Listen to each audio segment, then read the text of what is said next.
All right. Well, it's a little afternoon now, so I think we're going to go ahead and get started. So, good afternoon, fellow PMI team members. My name is Brian Russell. I'm a program manager with Blue Cross of Idaho and the Lunch and Learn coordinator for our PMI local chapter here in Western Idaho. Welcome, everybody. Today, we have the pleasure of hearing from a favorite presenter that has presented at our Lunch and Learns over the years. So let me introduce Yuquan Holloway. Yuquan and her team at Holloway Consulting Group help technology teams solve complex problems because she and her team enjoy leading people, solving problems, and delivering successful solutions. Yuquan is a Lean Six Sigma Black Belt, project management professional with extensive experience in driving successful change in the information technology and supply chain arena. With that, I want to welcome Yuquan. She's going to take us through a journey here for the next 55 minutes on tips for engaging with project participants and stakeholders in an increasingly noisy world. Yuquan, welcome and take it from here. Thank you guys for having me. I think one of the blessings of the pandemic is that we all have extended ourselves out into further places and met with other people. So I think this has been a treat that I've gotten to partake in since probably 2001. So thank you for having me. I look forward to talking about tips for engaging people in a noisy world. When Brian reached out, I was thinking about that because it's just so many things going on. And as you view this presentation, which are all viewing it from our homes or offices in different places, we all probably have a cell phone, a second monitor. I just had a kid ask me for some money via Zelle or Cash App. She doesn't care which way I send it. My husband texted to know what's for dinner or should we go out. And if you're lucky enough, you might need to, like I do, I need to order my dad something from DoorDash because he still can't figure it out, even though I bought him an iPhone and have showed him several times how to do it. So a lot of things are going on in your world other than just your project or your program. And that's for you as a project leader, as well as for all of your associates. So we're all very, very distracted. I have a list of 12 common workplace distractions, and I challenge you to share with us if there's one that's missing. But smartphones, I think, are definitely, a common space of distraction for me now with various notifications. I turn them off, but some kind of way they come back. The internet, I searched for a tour yesterday. One of my clients is coming in town and she wants to take a tour of Atlanta. Now I can't open my browser without various tour companies in the Atlanta area telling me about other tours that I probably should consider. Social media, I have some type of way developed a small addiction to Instagram Reels, at least not TikTok, because I don't know, government might be taking that one away. Emails constantly come in. I have a number of email boxes, so I have interruptions from those various different email accounts. And then noise in general. My office is situated right next to an elevator, and I keep worrying that you guys might hear that. So that's a constant distraction for me. Multitasking. I'm a woman, therefore I think I'm supposed to do a lot of things at one time. I don't know why we think this. We are not good at it. We just tell people we're good at it, but there's no really such good thing as a good multitasker. Interruptions constantly from various people, different things. Clutter can be a distraction. I'm not the best at keeping my workspace neatly organized like some are, and it can take me off into different places. Hunger is one that can cause you a distraction. Anxiety, I've been waiting on my husband to tell me some results of a test that he had to have a couple weeks ago, so I'm a little nervous about that. And then in general, I think all of these other things have caused us to have a shorter attention span in general. And our favorite one of all, meetings. This is in effect a meeting, but often they are just placed all kinds of times during the day and the most sometimes inopportune times because we're working in different groups across the globe. And You might have a meeting when you don't really feel like having a meeting. You should actually be trying to get some work done. So these are just 12 common workplace distractions. And I wonder if any of you have, pets. Thank you, Tracy. I'm working from my office and not my home office, because dear Loki would have been sitting near my feet and I would have been worried about him barking at the Amazon guy, because he's during a battle. Slack, Teams, you just gotta love that. Those are more distractions. So many different distractions we have as we try and work and be good corporate citizens. And I think, oh my gosh, a grandchild must be the best distraction. I don't have that one yet, but we'll see. But I can imagine that's a very good distraction.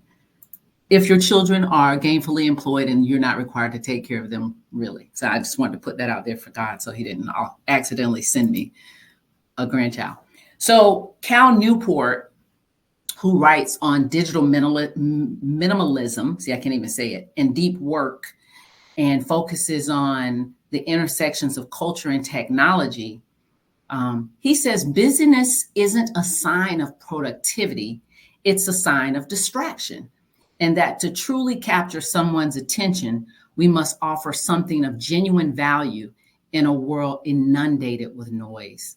And I feel like 6-7 years ago, everybody was so busy. It was like a badge of honor to share how busy we were.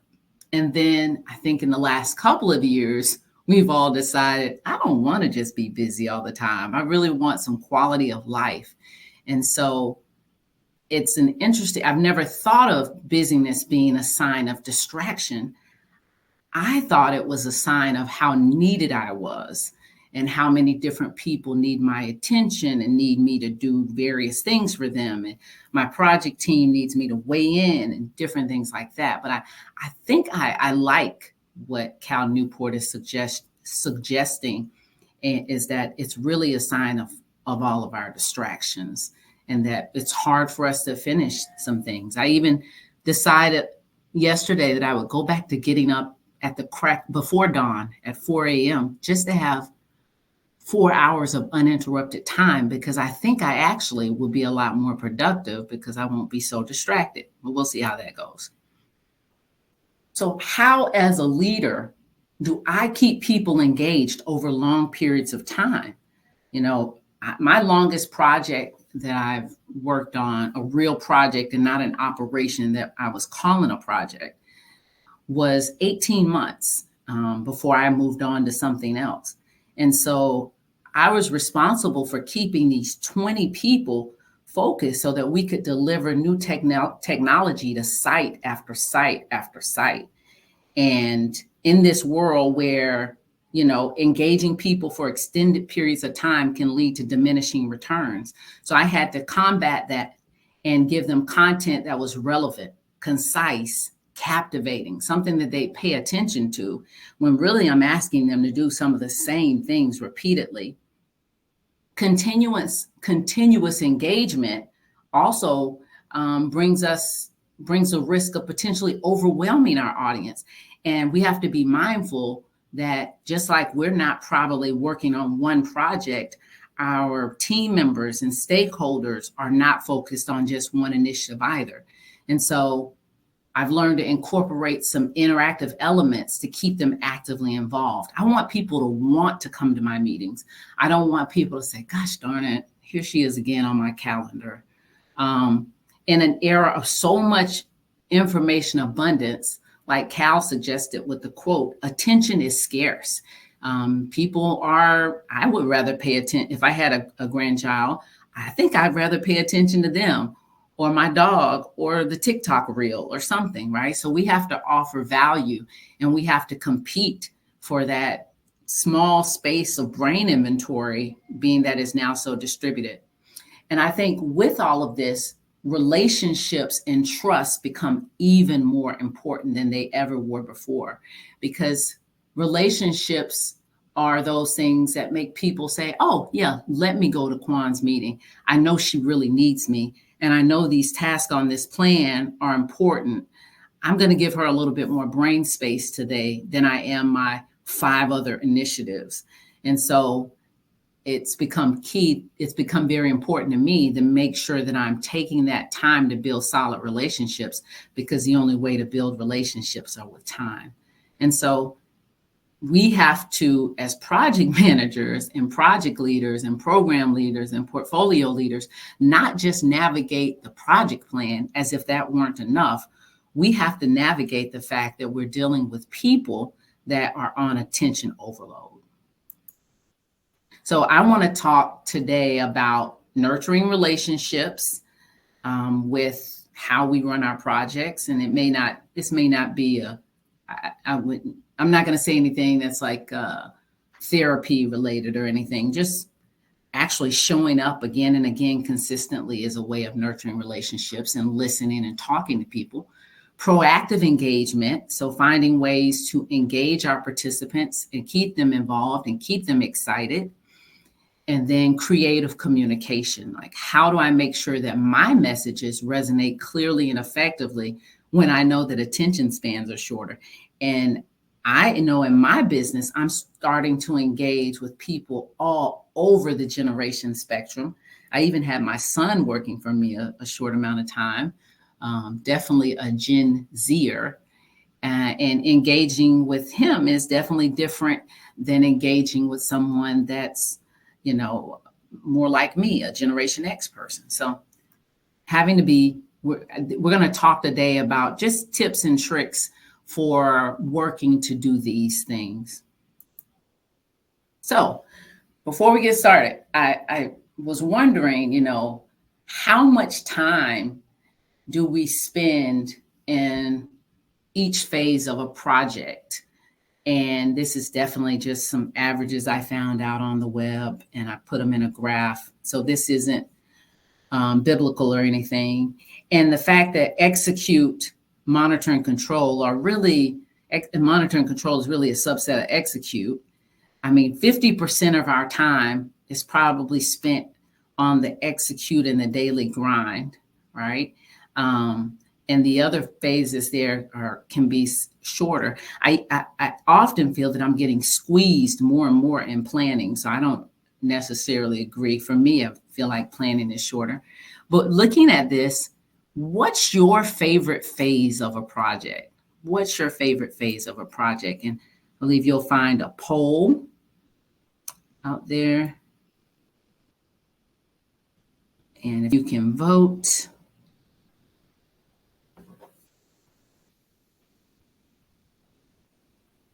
And I feel like I should say hello to Lisa B too, since everybody else is saying hello to Lisa B. Sure. All right. So let me see. I'm excited to see. I'll tell you my phase after I see your phase. I think it kind of fits with your personality. Oh, show results. I see how to show results now. All right. I was talking with Cheryl and Brian and George yesterday, and mine was, I feel like, diametrically opposed. I shouldn't say diametrically because I'm not sure I know what diametrically means, but it wasn't the same as Cheryl's. And I was like, really?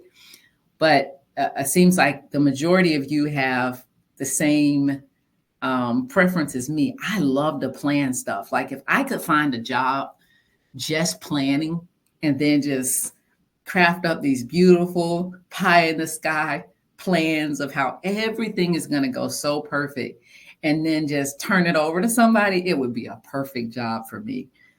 Because I mean, hey, it's the plan. It's perfect, right? I actually do like initiating a little bit for my lone initiate voter, because it's like, I pretend like I'm a detective and I'm getting information. But we have 10 votes between execute and monitor and control of us that have voted, but that's really where we spend the most time. And I think what you see here is probably how people feel a bit too, if they're participating in a project.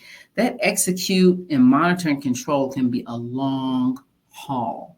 The longer the project, the more time you spend there. And I would, as a young project manager, kind of honestly get bored and slack off on some of the rigor and discipline and fall short. I'd have a great plan, a great team, and I will fall short specifically because I would slack up during the long phase of it. Like I just didn't have the, I guess, discipline to do the long part. But fortunately / unfortunately, I started working for a retired military general, and it was like I went to the Army or something, and he really got me into that space of execute, monitor, and control. And over the years, I've had to figure out ways to keep everybody else engaged there, just like I have to keep myself engaged there. So thank you for your insights there on the poll. So for the rest of this presentation, what I'd like to do is go phase by phase and consider what components are involved in that phase and talk about various things that we can do to nurture relationships, proactively engage associates, and creatively communicate with them in a way that captures their attention in this world where they have at least 14 different distractions that we've come up with in this session alone. And I'm sure there are a lot more of them that we haven't come up with. So let's start with initiate, one nice person's favorite phase in this group. And initiate is about setting the foundation and direction. Though it didn't get the most votes for someone's favorite phase, I actually think it's the most important one, because if we set the stage here incorrectly, we're not going to get what exactly we need to get, right? And so here we're chartering, which I think is so underappreciated. Like if you don't have a good charter, and I'm almost ashamed to say that I've worked on projects that I know that don't have a charter, right? And so it's like we're just taking some sponsors' thoughts and regurgitating it and building a plan and going about meetings and still not being 100% clear. But project charter, stakeholder identification, feasibility study for some efforts, risk assessment, team formation, on and on, budget approval, communication, governance structure, how will we govern? Will we have stakeholders or not? All those good things. What kind of project plan, what kind of approach are we going to take? Is this agile? Is it waterfall? Will we use Lean Six Sigma, some other methodology? And do we actually have approval and authorization? I think this is so critical and important. So a couple of key things that I try and do here in order to make sure that I'm starting well is, one, to ensure that the charter is a real impactful document. And I had a manager once who said, she was very colorful with her language at all times. She would say, the business case and the reason for the project inside of the charter, she said, when I read it, it should make my stomach hurt. And I was like, your stomach hurt? And she's like, I should feel very passionate about why this project is important. When I read the charter, it should clearly speak to me. It shouldn't be in some language that only a few people understands. It should be in clear English. I should understand exactly how this supports or works with the business. I should understand why we're in trouble if we don't do this right now. I should understand everything by looking at this charter. And of course, the first time you do a charter is not the last time you work with that charter. You have to keep working with it and get it well. But that always stuck with me. When I read a charter, is this so impactful that when other people see it as well, they're moved to action based on what it is we're working to do? Also, determining the stakeholders. I think the initiate phase is an awesome time to figure out and to be very clear on who all the stakeholders are. If you wait and you start determining who stakeholders are near the end, I think a couple of years ago, I got to talk with you guys about getting sideswiped by your stakeholders late in the game. It's it's so painful to be halfway done with something and realize that you've missed out on a key stakeholder group. And so we'll talk a little bit about stakeholders and how to determine them. And then CSI listening sessions, that stands for crime scene investigation. I'm a true crime type person. And I really like to get clear on who my stakeholders are early, because if I found that if I go and talk to stakeholders, those that actually have hands on keys, those that actually work in the warehouse, those that actually take phone calls, I'll learn a lot that my sponsor doesn't even know. That's my quickest way to get smart on a topic. And it's my quickest way to make sure that I have an objective and in a scope that makes sense. Communications plan and actually calendaring it. I speak to that because I often I'm a pie in the sky person. I'm very optimistic. And so I have a lot of good intentions when it comes to a communications plan. But if I'm not partnered with the change manager, it's one of the first things that can go out of the window.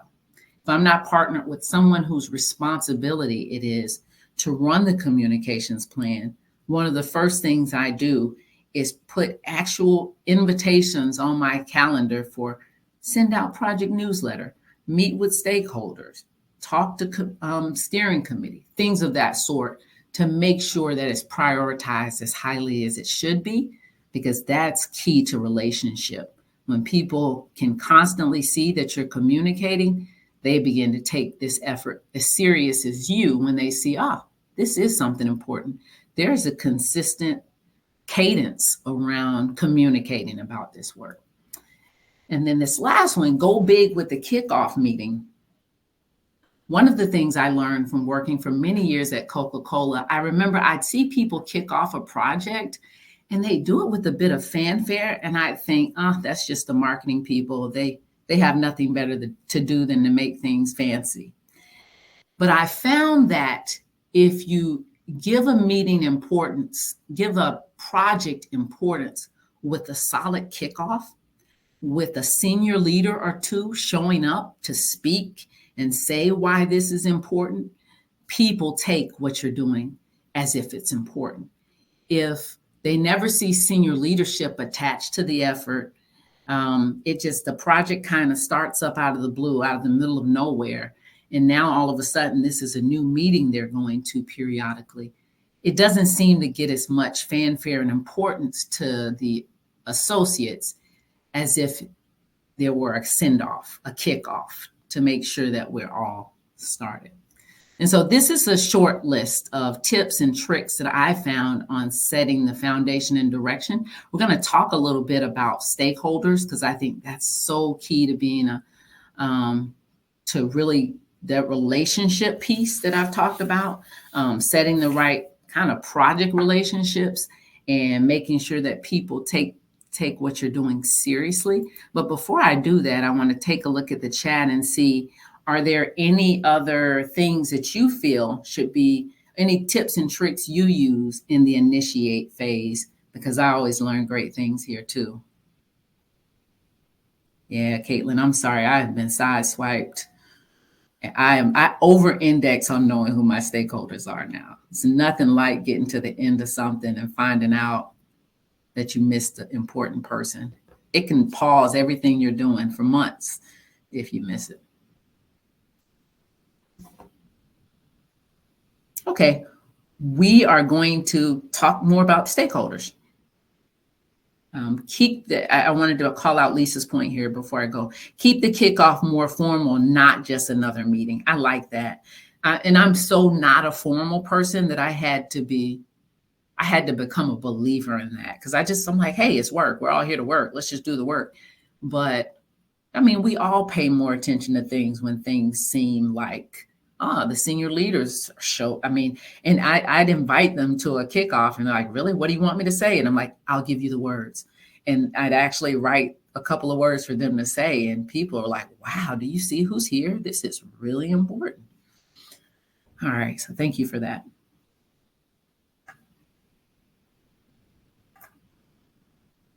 Okay.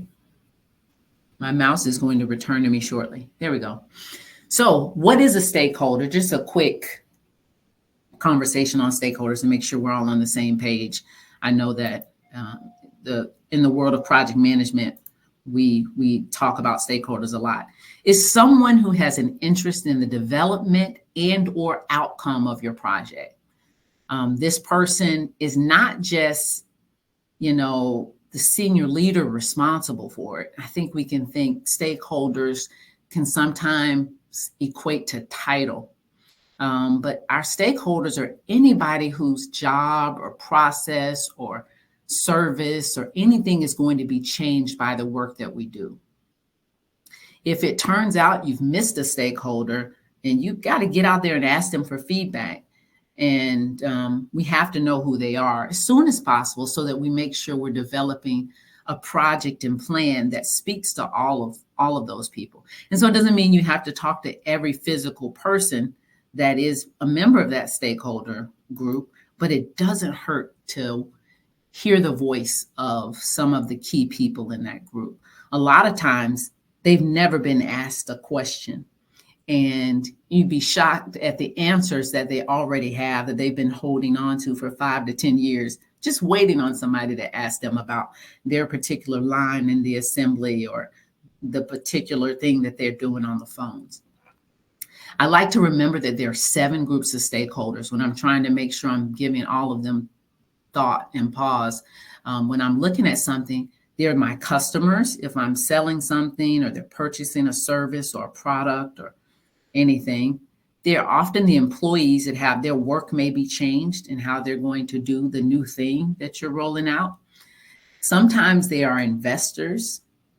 They're often the suppliers and vendors because there's stuff that has to go into a process in order for new things to come out. And anytime you change something, you could very well be changing how that supplier or vendor gives you the information or the product. Sometimes they're a community. If you're at a large organization and you say you're in a large organization and 5,000 people are going to be laid off or terminated, you can bet the community is now a stakeholder. Because you're going to impact that community. Governments are sometimes stakeholders. If there are things that we're touching or doing that there are federal regulations around it, or there are rules and procedures and laws. And then some of us are blessed enough to also need to consider unions.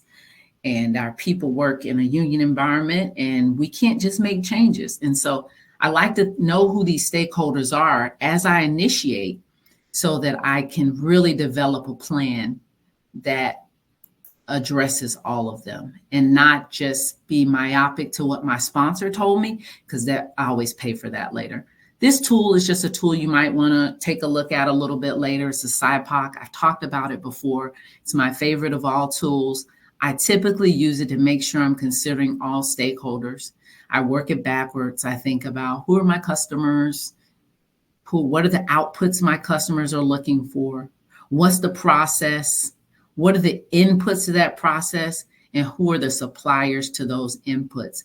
And I take that S and I take that C and I figure out who my stakeholders are. And I literally walk this around. Well, now I email it around like a placemat and say, hey, who am I missing? Who am I missing?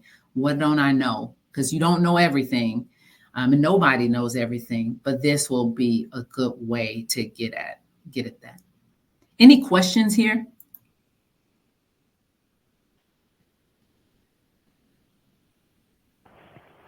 I see that Jennifer's made a note, love the SIPOC, and we've used it here at my workplace as well. It's a very handy tool.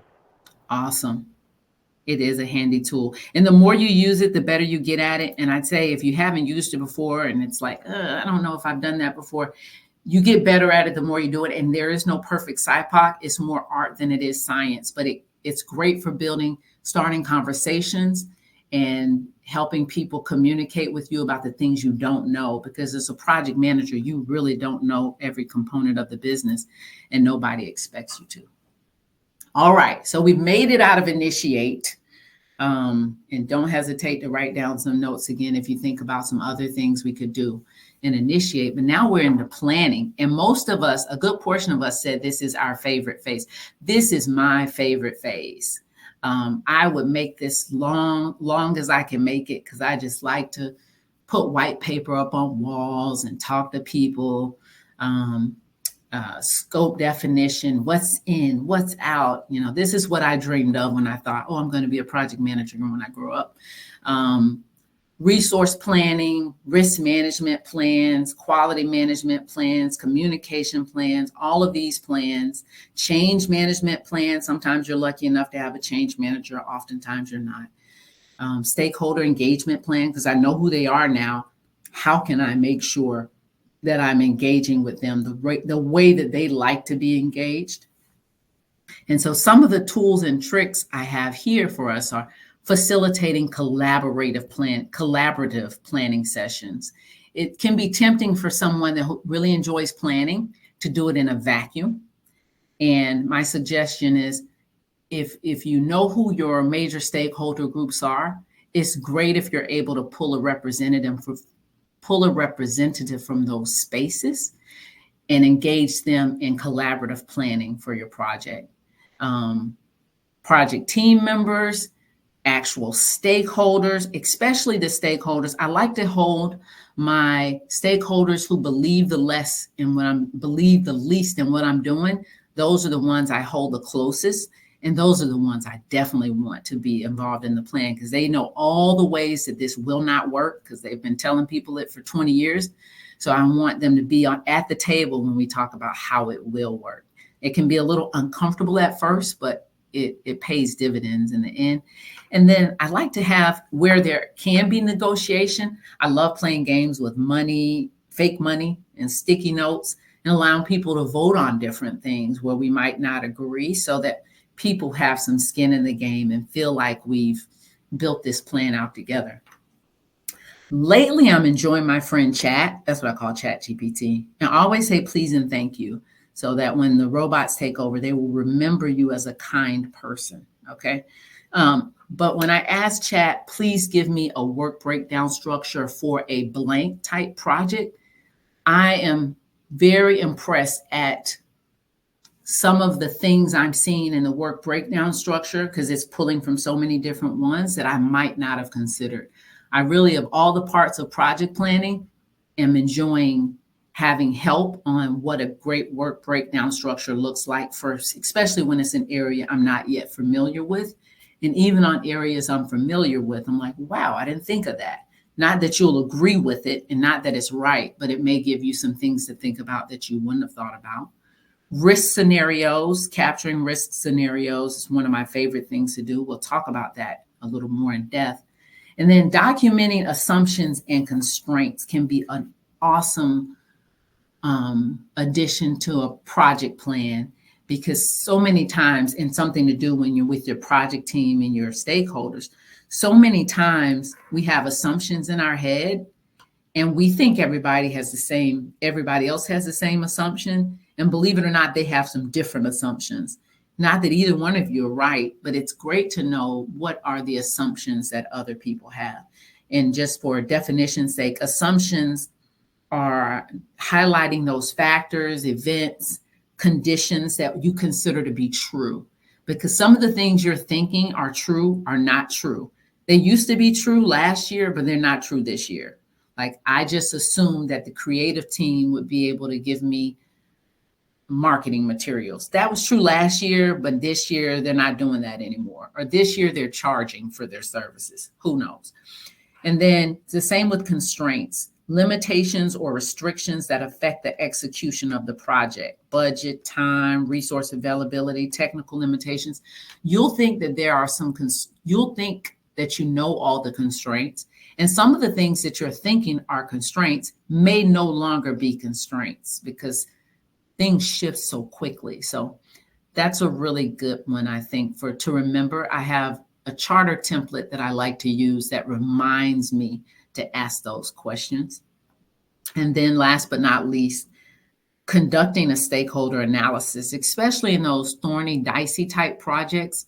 having a close group where you sit down and really talk about some of the stakeholders and how they may agree or disagree in different ways that you may be able to connect with the person. And people will tell you, oh yeah, Rob, he's difficult in a meeting. He's great one-on-one. Get Rob one-on-one, give him an update every other week by himself. He'll be your biggest cheerleader. Tell him in a meeting, he'll feel cornered. He's going to make you miserable, right? So these are the things that if you plan and take the time, you may learn about some stuff that you didn't know. All right, I know that was rapid fire. Any other ones that you guys are thinking about that you'd like to raise? Let's see. I have some nice type of way lost my view of the room, that's fun. Oh, I see it now.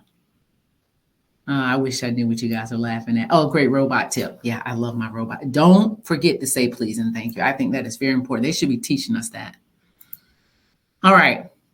So I want to just talk a little bit more about risk management. I think it's a great tip for augmenting your plan and making your plan more robust. So we have a work breakdown structure. We think we have a great start to it and a great start to our project plan.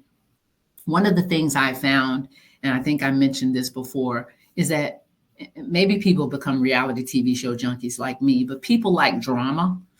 And so I like to ask sometimes at the first kickoff meeting, and people will be silent the whole meeting. Then you say at the end, what are all the ways that you think this project can fail? If you ask that question, the floodgates open up. Quiet Quincy is now talkative Tom. I mean, they can tell you all the ways that something will fail. And that's a perfect opportunity to capture those things. And we know that when we find a risk, there are different things we will do with the risk. It's either we'll have to find a way to mitigate it. We'll have to find a way to avoid it by giving it to somebody else completely to deal with. We find a way to transfer the risk to somebody else, or sometimes we just accept the risk. But I like to first, like I said, capture all the risks and then leverage my project team to talk in very clear terms about what could happen if that risk comes to fruition. And I like to have that conversation because then we can rate the risk and then we can review them periodically to see if our probability is higher or lower as times change. You know, I shared that I wrote in January 2020, if this COVID-19 thing spreads out of Washington State and New York, we may have to work from home. I scored that so low because I thought it was nonsense. There's no way we're going to have to work from home because of some random flu, right? By the time February had come, my risk was way more likely.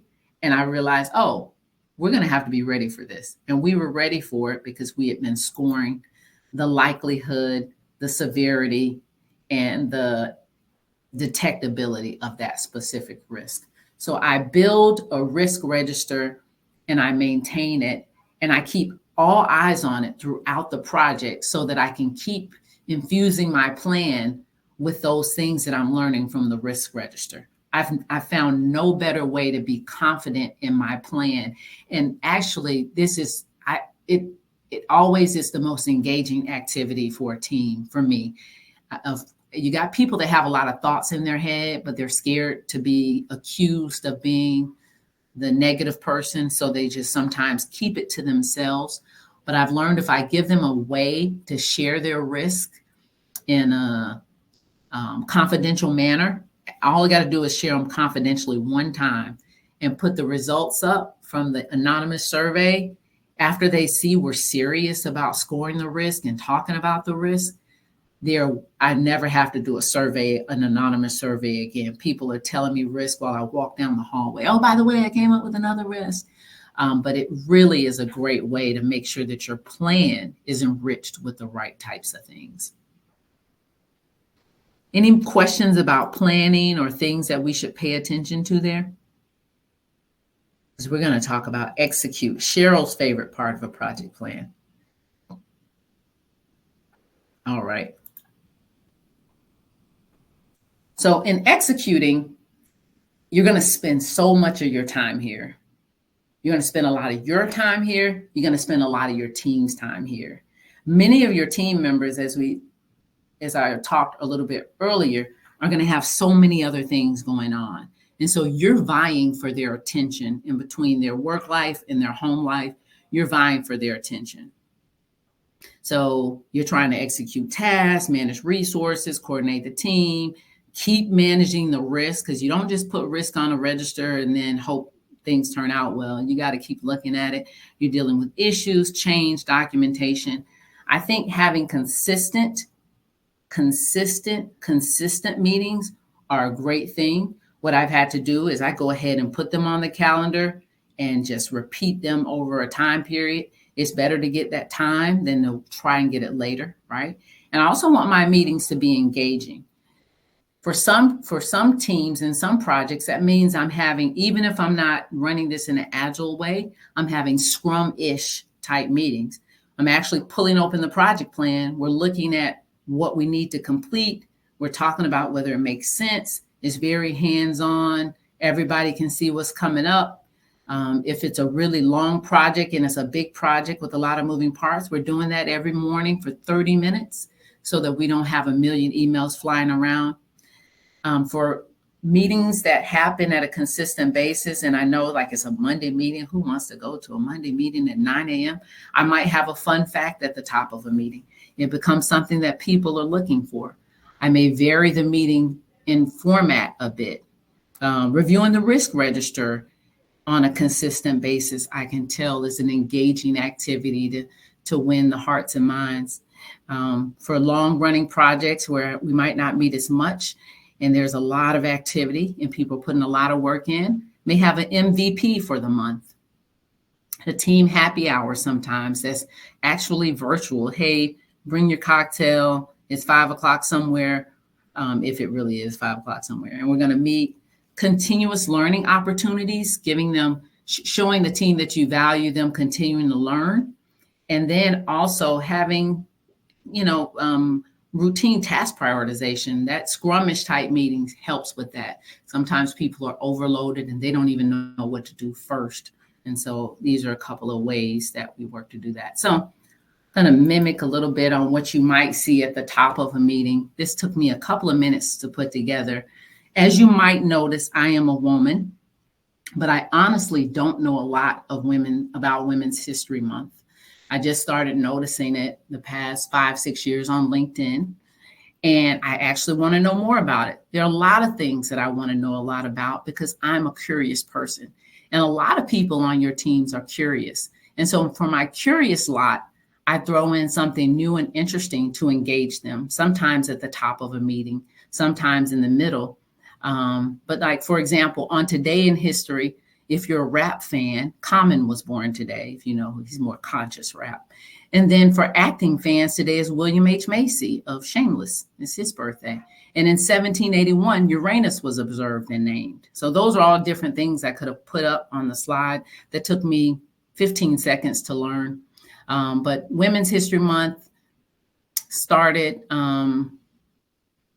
in celebration, a week-long celebration back in 81. March the 8th, which was last Friday, you probably noticed it on LinkedIn or other places. People are like, Happy Women's Day, Happy Women's Day. And this year's theme, there's always a theme, I didn't know that, is women who advocate for equity, diversity, inclusion. So now you've learned a little something, right? Because you're curious and you wanted to know something. Some people prefer video. Your Gen Zers, you can really capture their attention with video. And I'm actually starting to like video more myself.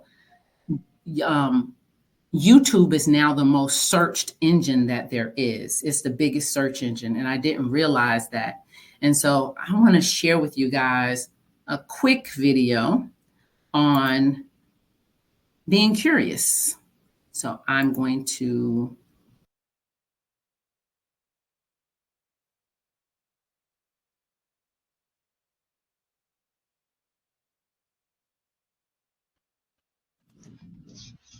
So give me 1 second here.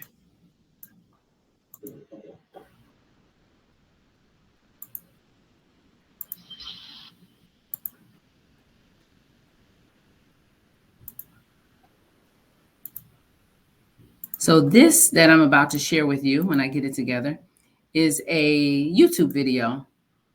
And I really enjoy all of the things that are at my disposal.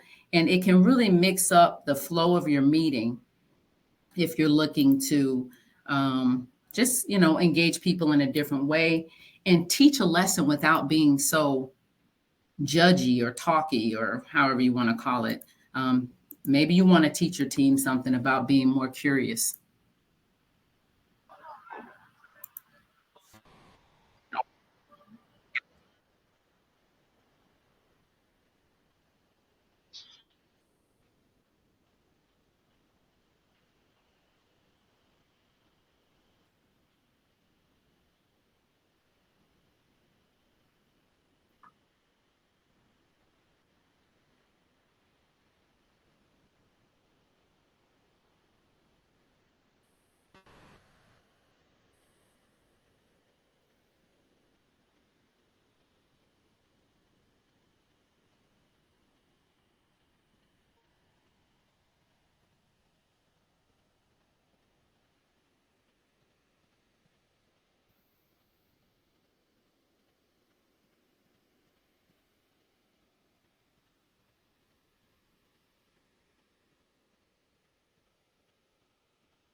Lots of different ways we can share with our people lessons or things. That sharing, making sure that we're sharing see, I'm not talking, and I told you women don't multitask as well as they think they do.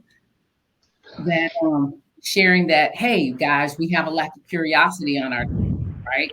That means, hold on, I can tell I did something to the audio. Give me 1 second.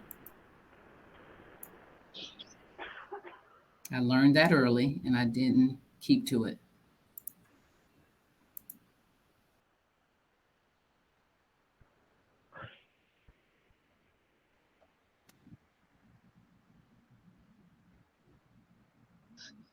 You guys don't see my screen yet. Not yet.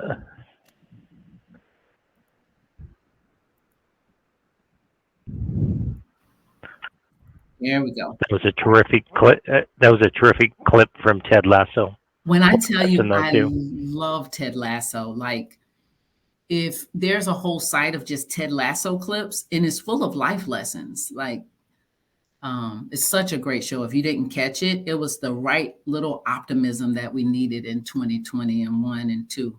So it's a great thing to binge. Very, very well done. Very kid friendly.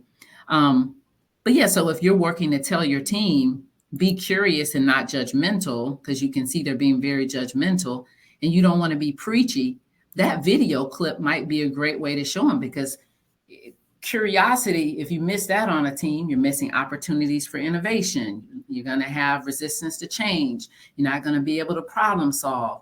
But just that little clip might engage that crowd and show them something different. And so we've said already that monitor and control is just a subset of execute, but PMI calls it out to underscore the importance of ongoing oversight, evaluation, and adjustment throughout the project lifecycle. So Here, we're measuring how well we're doing. We're tracking. We're identifying issues. My military boss, my retired general, he used to quote this at the bottom of the screen nonstop. The unit does well that which the staff sergeant checks. And so if you don't have plans to check, and how do you check, right? How do you make sure that things are moving in the right direction? I think simplified status reports that you share consistently are awesome. Having a check-in with some of those key stakeholders, sometimes one-on-one, to really make sure they're listening and that things are going in the direction. Effective meetings with actionable meeting minutes.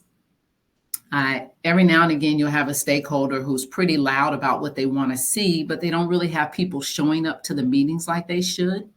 And so having those meeting minutes and having up there at the top everybody's name who was invited and bolding everybody's name who really attended can sometimes fix that missing participant when they see that the meeting minutes are showing up and it shows that they're never there, but yet they have a lot to say. A project newsletter can be great with some type of an engaging feature, like maybe you do a little bit of article about this person or that person, something with the human element that brings people in. Rigor around issue resolution. And then I like to throw in something fun as well as we're tracking progress. Any questions here? Anything you see that could be missing?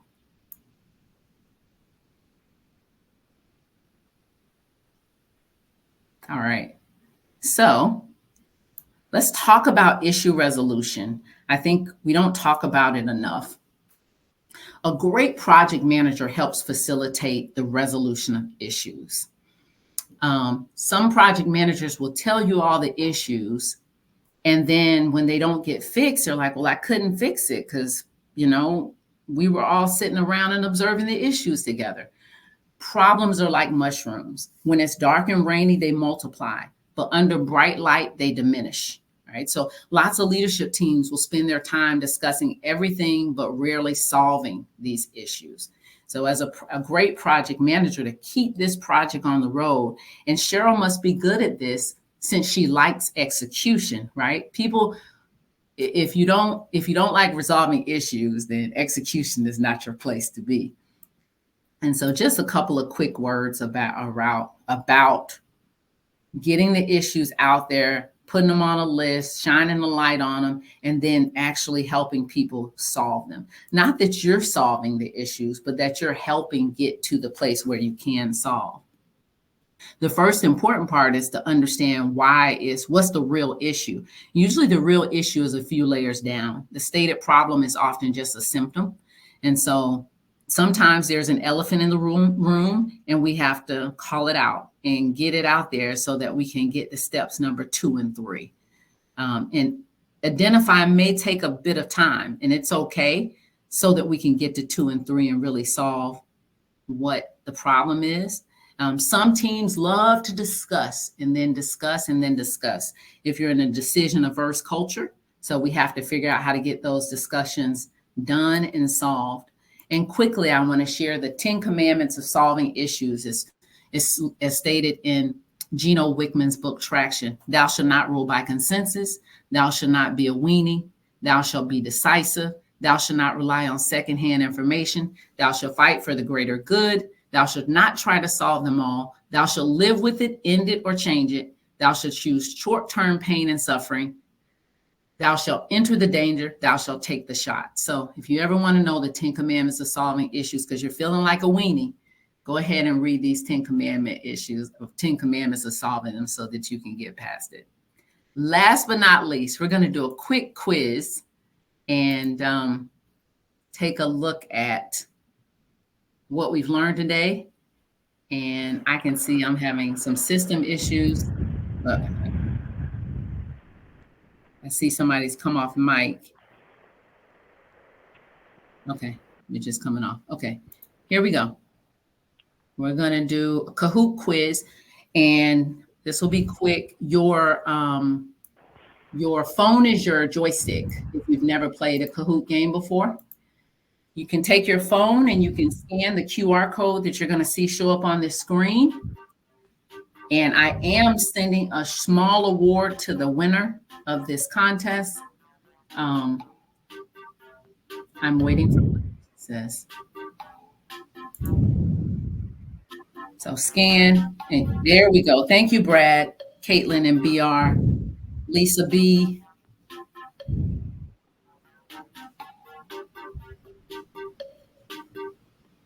All right. If at any time you decide to join this game, you lost connectivity or something, the signing code will always be there on the bottom. All right. Here we go. Thank you, Jen. And PC, politically correct. Here we go.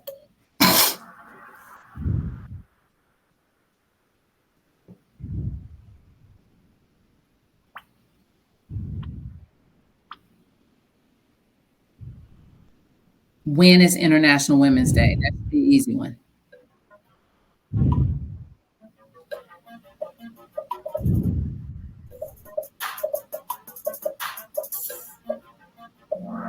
Very good.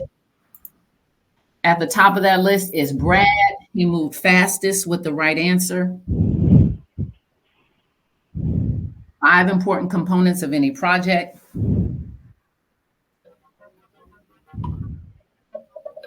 Boy, you guys are quick. That's good because we're running out of time.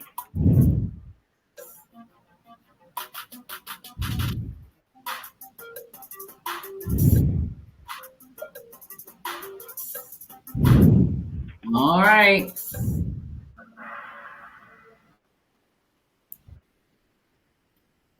Ashley took the top spot there.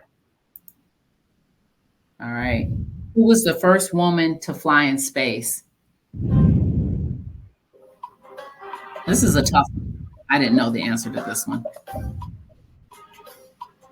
Not that I know the answers to most of them.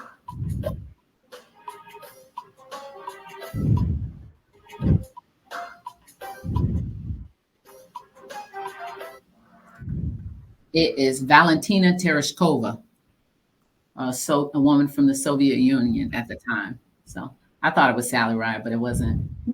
Spice it up with Dr. May. I'm going to skip a couple after we see that George is taking the lead.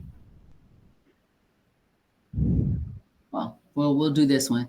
Person with the interest in the development or outcome of project is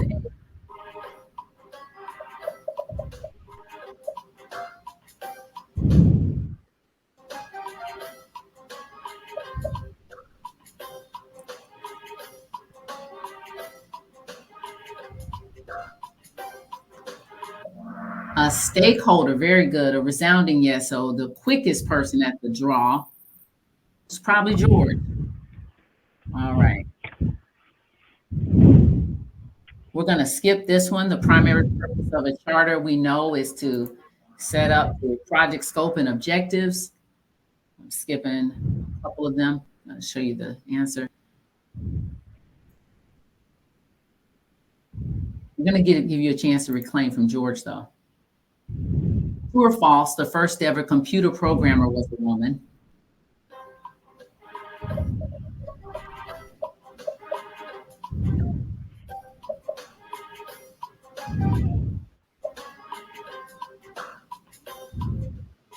This is Women's History Month.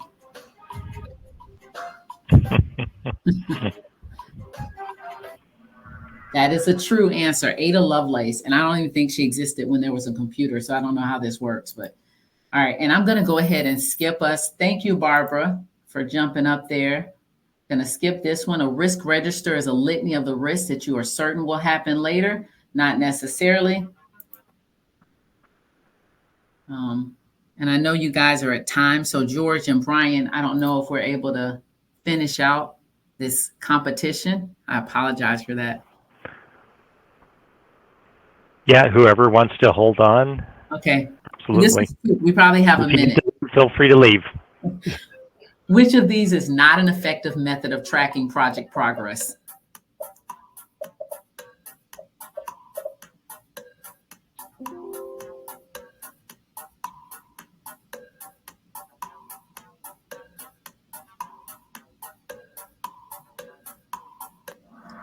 Hands-off observation has never worked for anybody. I've tried it, but it doesn't work.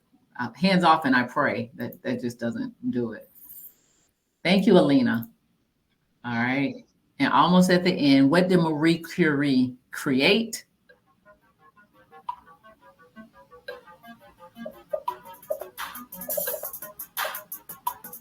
You remember this from high school or middle school?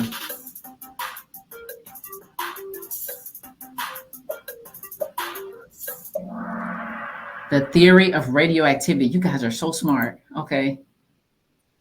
George jumped back on top.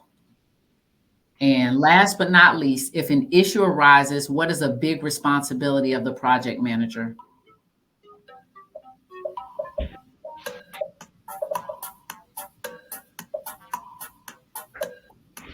All right, there we go. This last thing is not really a question. What have you learned about so far that you will use later? And I ask you to just think on that. What have you learned about? You can share them here if you'd like. And our winner is number 3, Barbara B, 688 7076. George, I thought George was going to take it. Wonder who's number 1. Rickles. I need Rickles. If you can just put your email address in the chat, Rickles. All right. Thank you guys so much. I hope you've gotten some tips and tricks that you can use for various stages of a project. Thank you, Rickles. I see it. Don't hesitate to reach out if you want to talk more. I talk about this stuff. I love to talk about it. And this is my... Yes. This you get my info, but you already have my info. Thank you, Quan. Excellent presentation. Thanks for spending time with us. Members, as usual, we'll send out the meeting recording, and we'll get a copy of Quan's presentation and share that with you as well. Thank you so much. Everybody have a great rest of your day. We'll chat with you later. Have fun. See you guys.